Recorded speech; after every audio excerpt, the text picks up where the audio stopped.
Assalamualaikum warahmatullahi wabarakatuh. Selamat pagi teman-teman mahasiswa seluruh Indonesia. Kembali lagi di channel YouTube Dosen Muda Batu Sangkar. Kali ini kita akan melanjutkan pembahasan yang kemarin yang sudah saya upload malam tadi ya. Kali ini kita akan membahas di keterampilan mengajar selanjutnya, yaitu keterampilan bertanya. Penasaran dengan keterampilan bertanya bagaimana? Maka tetap stay tune di channel YouTube ini.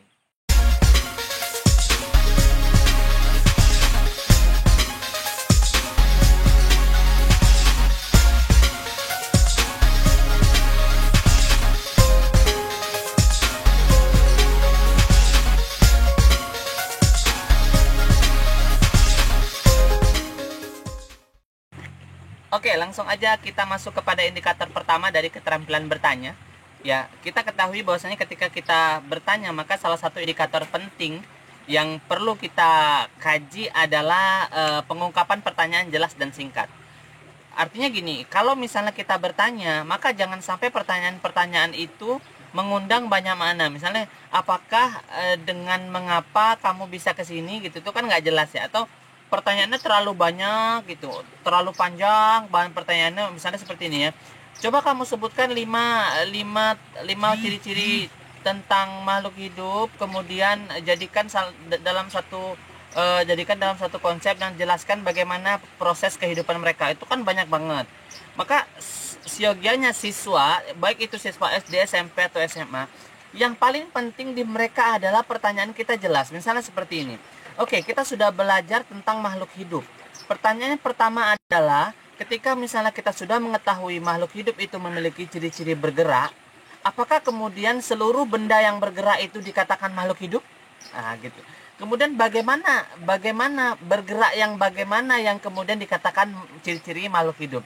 Artinya singkat, jelas tujuannya, atau langsung saja misalnya, Sari, silahkan coba sebutkan apa sila ke-1 Pancasila? Jelas. Jadi anak diminta untuk menyebutkan sila ke-1 Pancasila. Misalnya Feli, coba sebutkan rukun iman yang ke-6. Atau misalnya Andra, coba sebutkan pengertian iman itu apa, nak? Nah, kayak gitu. Jadi pertanyaan-pertanyaan seperti itu yang kemudian diperlukan untuk menggali pengetahuan siswa. Maka itu adalah indikator pertama. Ingat, indikator pertama, pertanyaan itu harus singkat dan jelas, tidak boleh bertele-tele. Oke, baik, kita lanjut ya. Pertama, saya ulangi. Indikator pertama dari keterampilan bertanya adalah pertanyaan yang diajukan harus singkat gitu, harus jelas. Maka kalau kita masuk lagi yang kedua itu sebenarnya fokusnya kepada ketika kita bertanya, maka kita harus memberikan tuntunan pertanyaan. Misalnya pertama kita harus memberikan contoh-contoh agar konsep itu terbentuk, atau memberikan contoh-contoh agar pertanyaan yang akan dijawab oleh siswa itu jelas. Jangan tiba-tiba langsung tunjuk aja orangnya. Misalnya kayak si ini, misalnya tunjuk Dono, coba sebutkan ini. Jadi dianya ini apa namanya? Kalau misalnya kita bahasa psikologisnya, dia terkejut gitu. Untung aja jantungnya nggak cepot gitu ya. Makanya kalau kita jadi guru itu yang pertama harus kita lakukan adalah kita harus lebih membesarkan mata, lebih membesarkan telinga, dan lebih mengecilkan mulut. Jangan melebarkan mulut, bahaya. Ntar kelas itu jadi gosip gitu kan. Karena kalau misalnya kita bertanya, selain kita menuntun pertanyaan, maka bagaimana cara kita menuntun pertanyaan, Pak? Cara kita menuntun pertanyaan adalah seperti ini. Misalnya materi kita adalah tentang yang kayak tadi ya, tentang takwa. Atau materi kita tentang rukun iman. Kita balikan dulu. Oke, anak-anak ibu semua, oke, anak-anak ustadz semua, oke, anak-anak ustazah semua, apalah sebutannya gitu. Tadi sudah kita jelaskan, tadi sudah ibu jelaskan, atau tadi sudah ibu tampilkan tentang orang-orang yang menolong saudaranya, atau kalau tentang takwa, tadi sudah ibu jelaskan tentang pengertian takwa. Sekarang coba salah satu anak ibu sebutkan apa ciri-ciri orang yang bertakwa, nak? Nah, seperti ini jelas.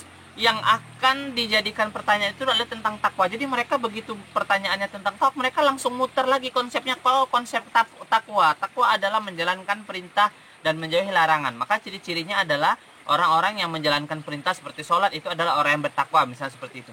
Maka anak langsung terbentuk konstruknya. Jadi tidak serta-merta langsung kita tunjuk aja anak itu untuk bertanya. Karena kalau misalnya anak kita tunjuk langsung untuk bertanya tanpa adanya kata pengantar dari kita, anak akan kebingungan. dia bingung ini konsep mana yang mau diambil, ini materi mana yang mau diambil gitu. Apalagi kalau misalnya bertanya dengan emosi gitu ya. Kita tahu nih anak-anak tuh sedang lengah, langsung kita tanya. Sering kayak gitu guru-guru ya. Pernah nggak? Pasti kawan-kawan pernah ya. Soalnya Bapak dulu juga pernah gitu ya. Ya kelabakan dong, malu juga kelabakan. Bayangkan kalau misalnya kita bertanya dengan anak-anak yang mentalnya belum siap. Pertama, kawan-kawan sudah membuat dia malu dengan teman-teman.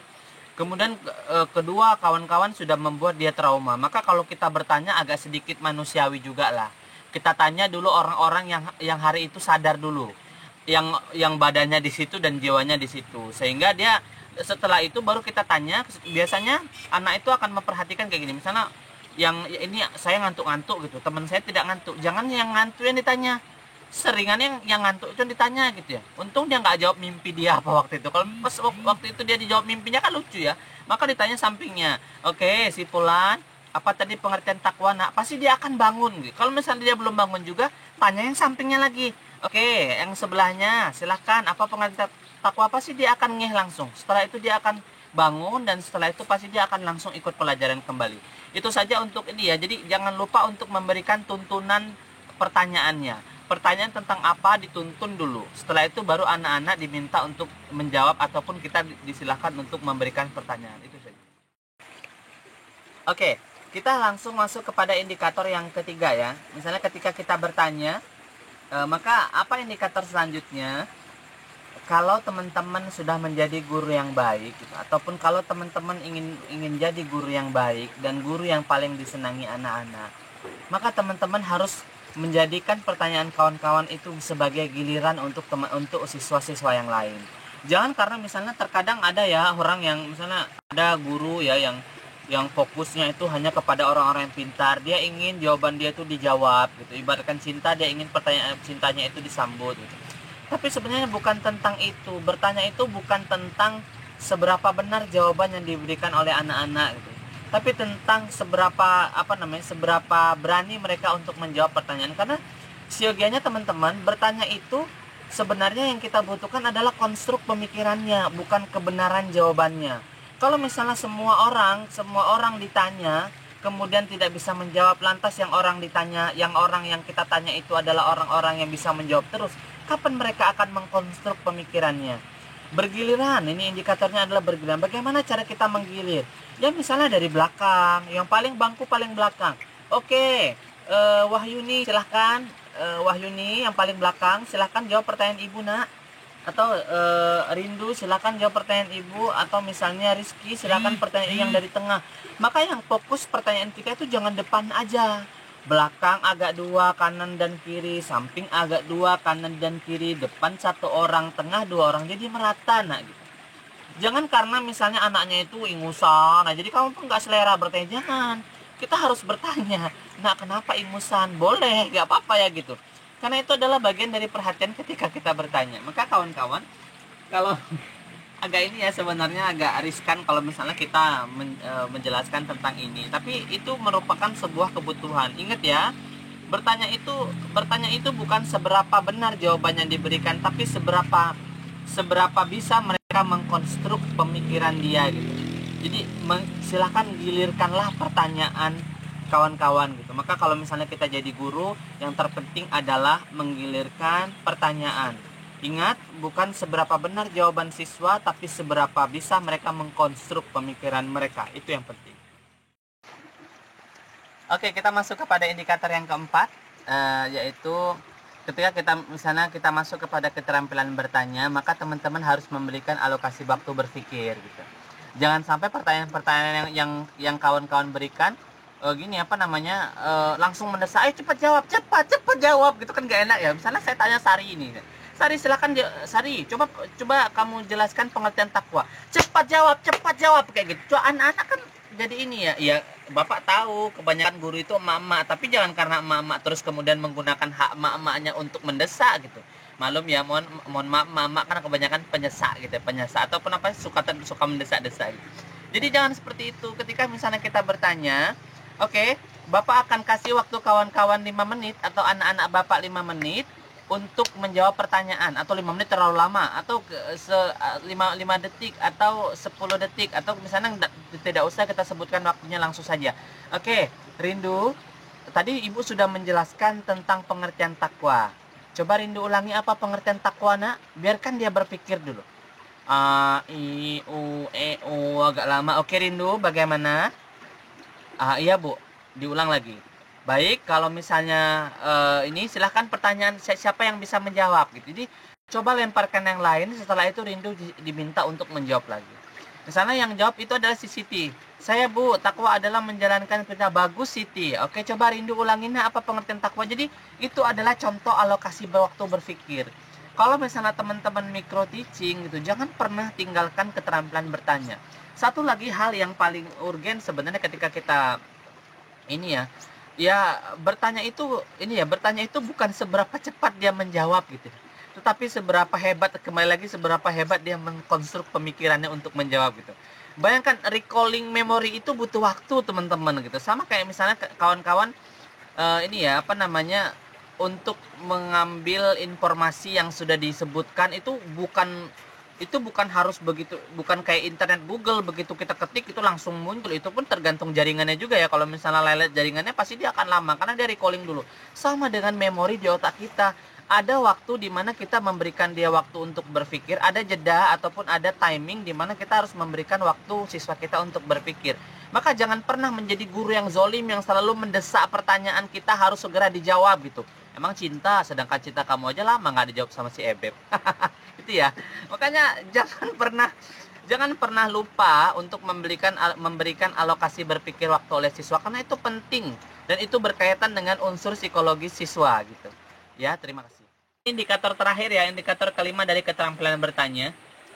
Yang terakhir ini sebenarnya sederhana teman-teman. Pertama adalah pertanyaan kita harus mendorong terjadinya interaksi antara jawaban peserta didik yang lain dengan peserta didik yang satu dengan peserta didik yang lain. Maaf ya, agak sedikit kepleset tadi lidahnya. Artinya Bapak ulang, indikator selanjutnya adalah bagaimana pertanyaan yang kita ajukan itu memberikan ataupun mendorong terjadinya interaksi antara jawaban peserta didik yang satu dengan jawaban peserta didik yang lain. Artinya kalau kawan-kawan bertanya gitu, misalnya seperti tadi ini, maaf ya kita masih seputar takwa karena Bapak hari ini agak bertakwa gitu. Enggak, itu juga maksudnya itu yang sedang ada di pikiran saya sebenarnya. Oke, kalau misalnya tadi, ciri-ciri orang yang bertakwa itu salah satunya adalah menjalankan perintah Allah. Oke, coba silahkan sebutkan Sifa. Salah satu ciri-cirinya apa? Yang lain ciri-cirinya apa? Oke, Sifa menjawab. Misalnya jawaban Sifa itu benar. Jawabannya adalah menjauhi larangannya. Kita boleh kita boleh tahan dulu. Oke, ada pendapat yang lain gitu. Ada tanggapan? Bagaimana tanggapannya? Jadi kita harus memberikan juga kesempatan kepada siswa untuk melempar jawabannya juga. Sehingga terkadang di situ ada uniknya, ada bahkan yang sangat melenceng gitu ya. Ditanya tentang ciri-ciri tapi ternyata yang dijawab tentang pengertian gitu, ataupun ditanya tentang karakteristik tapi yang dijawab tentang hubungan gitu. Itu adalah bagian dari bagaimana kita menyadarkan siswa kita bahwasanya, hey siswa ibu, kalian masih di sini loh, masih sama ibu loh, belum kemana-mana loh. Nah kayak gitu. Jadi interaksi itu dibutuhkan bagaimana agar mereka itu kita pastikan jiwa dan raganya itu masih tetap di kelas, jiwa dan raganya itu masih tetap bersamamu. Iya. Bukan jiwa raga si doi ya, tapi jiwa raga anak-anak didik kita gitu. Karena penting jiwa raga kita ada atau tidaknya kita di kelas itu mempengaruhi bagaimana proses pembelajaran yang akan kita lakukan. Bapak sering di kampus itu misalnya, apalagi yang diajari anak-anak yang sudah dewasa remaja ya, sering mereka itu jiwanya aja yang ada di situ tapi raganya udah melayang-layang. Apalagi kalau misalnya ngajarnya Bapak hari Jumat, Bapak tahu ada beberapa orang yang ingin pulang kampung sebenarnya gitu ya. Sama nasibnya seperti itu juga. Artinya kalau kita misalnya presentasi apapun, kita harus memberikan kesempatan ataupun pertanyaan kita mendorong untuk peserta lain untuk menjawab. Terima kasih. Oke, demikianlah pembahasan kita kali ini tentang micro teaching, yaitu sebenarnya ini adalah keterampilan yang ketiga. Ntar insya Allah akan dibuat lagi keterampilan yang pertama, itu keterampilan membuka pelajaran. Nah, kita ulang lagi indikator dari keterampilan keterampilan bertanya ini. Pertama adalah bagaimana pertanyaan itu harus mengungkap pertanyaan secara jelas, kemudian mendorong siswa untuk aktif, kemudian bertanya itu harus digilirkan gitu, harus memberikan alokasi waktu, kemudian harus mendorong partisipasi ataupun jawaban dari peserta lain gitu. Nah teman-teman, ini adalah pesan dari saya. Ini adalah pesan dari saya. Ketika misalnya kita bertanya gitu ya, maka sebenarnya pertanyaan ini siogianya bukan, saya ulang lagi ya, bertanya itu siogianya bukan tentang seberapa benar jawaban yang dihasilkan oleh siswa, tetapi berkait dengan seberapa bagus mereka mengkonstruk pemikiran mereka. Teman-teman tidak perlu khawatir dengan jawaban-jawaban yang salah, karena yang kita butuhkan adalah keberanian. Hari ini ya, generasi Indonesia itu krisis banget akan keberanian, terutama keberanian bertanya.